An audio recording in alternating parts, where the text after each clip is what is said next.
Access Denied by Ray Black. 14 songs, 41 minutes long. There have been a couple different like smaller projects from Ray Black dating all the way back to 2016, 2015 even. But this is a proper album release from a British R&B artist. And something about these British R&B artists, I don't know. Fucking great. Love the album. Right? Yeah. I Uh, thought it was fantastic as well. Really, really good. I like with the Black Madonna to start off. Like it's a good little like prelude track. Only a minute 48 seconds long. Kind of gets you an idea of what's gonna be. You got a lot of trap and B sounds. Really good vocals are fantastic throughout the entirety of the album, and lyricism's good as well. Nothing super corny. My only thing that I guess could get me a little, me being a little bit more critical, is just the production of it. I could feel it could get cheap at times. Like "Lovesick," I thought was a pretty decent song, but like the hi hats and stuff were getting a little bit annoying, just felt a little tacky. Then like in 25, well, two songs down, you get Sean's favorite thing ever, which is "Snap Clap." So yeah. Um yeah, I think the criticism I could give to this album is that a lot of the sounds remind me of the sort of like trap and B from or the like the R&B from Neopop even. I got to yeah, remember to do that myself. From 2015, like the mid 2010s if you will, yeah, where it was, it had its sound, it had its time, but definitely 5 or 6 years after that, we've had a lot of music that has moved on from that kind of dynamic, that sort of like look and or yeah. that kind of sound. And so things that have that sound are a little bit dated as well. So I could definitely feel that as well in Lovesick and 25. That being said, like There's you some have other stuff like two tracks down, you have "Access Denied," like the title track. Fantastic. yeah, it's a slower one. You kind of get into the best of the Ray Black when she's talking just about like a great just like digging into her emotions really.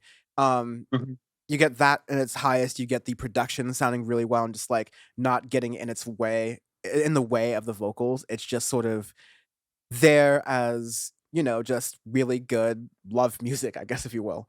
And I really appreciate that for how it comes out for. I kind of think it saves the album as you're kind of going into it. Lawrence gets also very funny. Baggage is also a really great track as well. Right after Access Denied.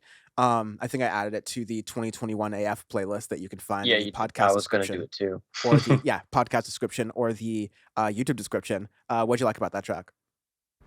Side note, it's just funny when if I don't add a track, you'll do it, and if you don't add a track, I'll do it. It always happens where you almost always want to add the same ones, but every once in a while we'll add different ones in the albums and stuff here and there naturally. Baggage I thought was good because I really like the production of it. Like this is those two, Accident and Baggage, gave me um a bit more understanding of what Ray Black wanted to do within the album, per se. Because the first part, like first half of that, or the first like 4 or 5 songs, I thought like there was some good, there's some bad, but then X the Nine Baggage, it really get me into the okay, this is what sound she's trying to make. Production was fantastic. Really liked how it felt groovy. It felt like you were you were almost inside your own a different story when you're listening to that track. Like you can picture it in your head of like different scenarios and stuff you can put in there, and that's something that I really enjoy in different tracks. When they do that, they really project that into your mind. It's something that I think when you can do that, it's pretty impressive, and it's good for listeners and for art in general because it can push it a little bit further. Yeah. Baggage is definitely a highlight as well. I think that's another song where the production gets out of the way. And I think I can say that about a lot of the songs in here. The production gets out of the way, isn't distraction, but just like holds it down really well. Um doesn't really like overdo it if that's is to speak. And so you can really get the artist doing their best. And like doing it at their best. You get gigs getting well paid on this week. Because it was also featuring in the expensive Paid Meek Mill album, that also came out this week we reviewed. And Games is very good. Really, my favorite track, just like wow, this is amazing, was MIA with Ray Black and Keisha Page or Keish Page. Um, Page. that's the song where the production really just like goes off and really just Yes. sounds really lovely, and the vibe in it, like, you can see it the music video is more like the artist, like, at a big, like, cookout with family and friends, just, like, having fun of all ages getting together. Um, the song could definitely just be, like, something for couples who are just, like, loving each other. There's so many different applications for it. It's slow, but still kind of upbeat, has some, like, electronic, trumpet flares in the back that I really like, the da na na na na na na na, super catchy, Mhm. well thought out production-wise, just really nice. And you Especially where like the placement in the album, I think is fantastic for it because you have Access Denied Baggage, right?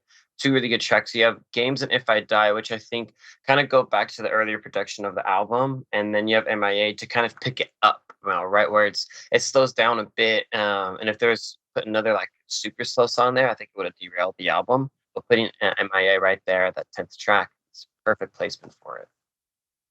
yeah, I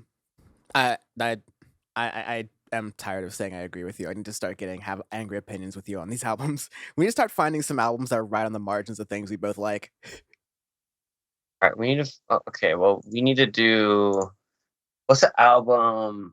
What's something that you would hate and I would enjoy slash listeners? Let's table this. What Don't take through the rest of the it. album, Mine, Dark Skinned, I think these are good tracks. You're getting into again, I think this is Ray Black's like an opportunity for her to sort of like define herself on the stage of being like a semi-matured artist. She is like released things already, but is still working these things out. And so Yes. MIA, so it's yeah, MIA is that's kind of the song that leads into the last part of the album that just kind of goes really well.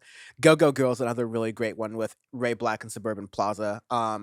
Really upbeat and kind of like playful in that regard, similar to MIA, but I think definitely in a more like traditional trap and B kind of context. Yeah. And then I like Overuse, the ending track, because you get like I really like the drum beat and every the production of it's a little more groovy dancing beat to end the album on a pretty high note, which is good. Overall, I enjoyed the album a lot. There's a lot of sounds that I want to give it, a couple more listen throughs as well. Because at first I only listened to it 1.5 times. I didn't get to super deep dive the album as much as I'd like to. This is one of them that I think it can grow on me even more and more with more listens you get. You dive into the lyrics more, the production, and you get more comfortable listening to it. Something that can definitely grow on you. But yeah, I thought it's a pretty good effort, good record.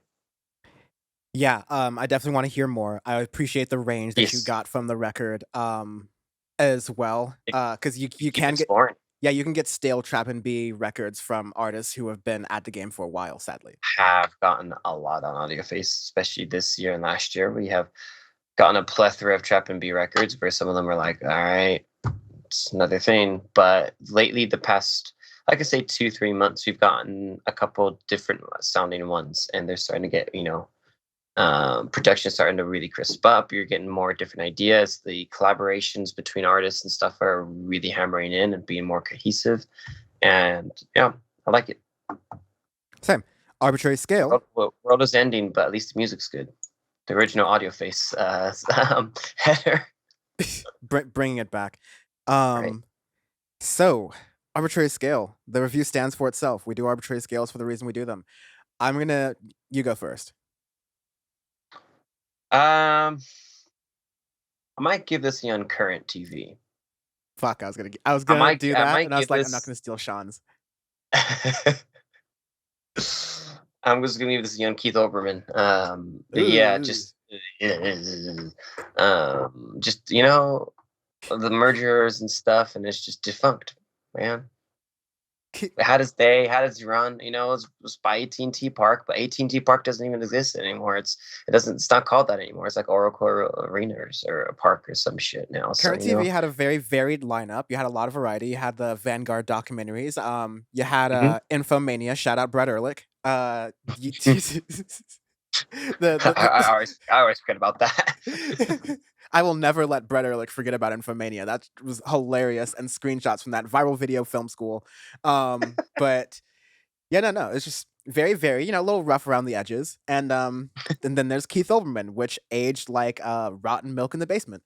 So moving on.